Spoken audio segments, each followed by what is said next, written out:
So today, it was exactly 12:36. We were dispatched to a possible pipe bomb. There was a gentleman who called it in and reported it. We arrived shortly on the scene to determine that it was a possible threat. So we secured the area where we knew the blast would probably be an issue. We didn't close down Safeway based on the type of the building, the structure of the building, the proximity where the device was found, and one of our officers is actually a former explosive expert engineer from the Marine Corps. So we kind of leaned on him a little bit. We set up an initial perimeter, and then we obviously notified Arapahoe County Sheriff Bomb Squad immediately. We have a great relationship with the Arapahoe County Bomb Squad, and we work very closely with them in situations such as this. So when they arrived on the scene, they did use the robot who went in and determined that it was a live bomb. We're still working to discover the exact type of explosives that were inside that pipe bomb. And then the experts did what they did. They went in, they were able to dismantle the device, and then there's no longer a threat right now to the community. So what caused it to not go off? I know I had asked you that prior. You know, at this time it is an ongoing investigation, so we are not sure what caused it to not go off, but that is definitely something that the people behind me right now are looking into, and that's why they're collecting everything that they are collecting. Is there a camera nearby, a surveillance camera, so that you can take a look at That's a great question. And again, our investigators are on the scene behind me. There's a church that we believe right next to it might have some camera footage, and we're looking into if Safeway has any camera footage, because we definitely want to find whoever did this. Who found it? There was a gentleman who was actually working in Safeway. He doesn't work for Safeway, but he was doing some my brain is escaping me. Contract work. He was doing some contract work, and he walked out the side and then noticed it on the ground. Now, we saw that there was a timer on it on the top. Did that have any time left on it? Do you know what the details of the timer? I don't know the details of the timer, other than it was broken when we found it. So I'm not sure. I don't want to speculate right now if that has anything to do with the why, but I can tell you we don't know. But there was a timer on top. There was a timer on top of it. How long do you think it was there for? That is a great question as well. Again, we're going to review camera footage. We're going to review everything that we possibly can to determine when and how long it has been here.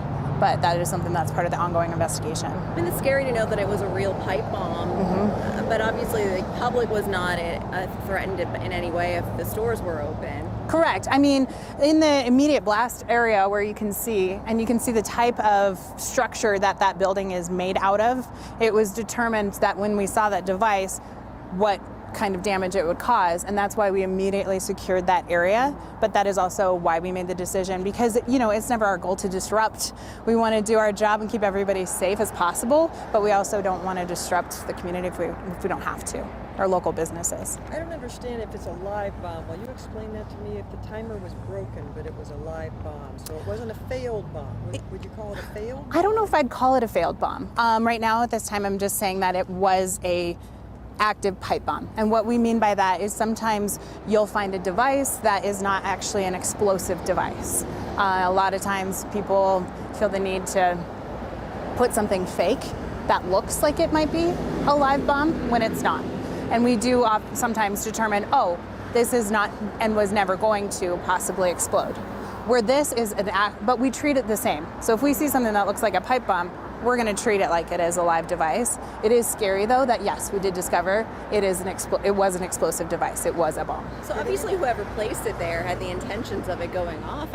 We can't assume, but I mean, again, I can't speak to the intentions of who did that, but I can definitely promise you that we are doing a very thorough investigation, and that we will do everything we can to figure out who dropped it off and why. I know you told us off camera, but the dogs, a lot of people care about the dogs.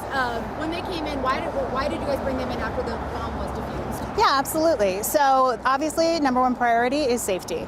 That is why we used immediately the robot. And then following that was an information gathering. They've got tons of cameras on that robot where we can see exactly what the robot sees. And then we can determine if we need an expert to go in. The Arapahoe County Sheriff's Department did send in an expert, and he was able to defuse the device. But following that, we want to understand everything that we can about it, and that's why we sent the dogs in, was to determine what exact type of explosives were in the device, because there's different ways that different bombs are made.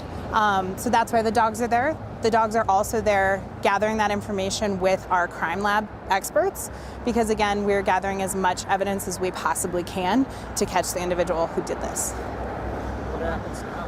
You had to defuse the bomb, and now they're going to take it in. They're going to dispose of it. How are they going to dispose of it? I would have to defer to the Arapahoe County Bomb Squad. They're the experts in this case.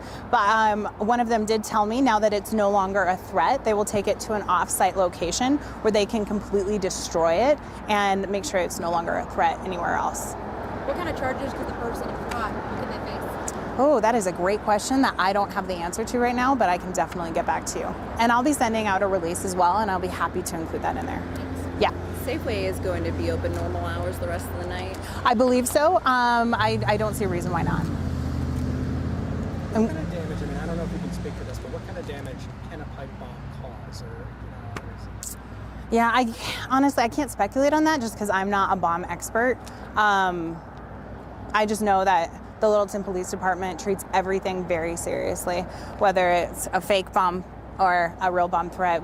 Our number one priority is the safety of the community. And you said it was based off the location, the size, and like the building structures, why you guys didn't evacuate Safeway, is that correct? Correct. Okay. Correct. It was determined that if it did go off, it would just affect the area that we did close down. How long was the bomb? Did you see it? That is a good question. I'm not sure. I didn't see it just because out of my safety, they wouldn't let me go over there.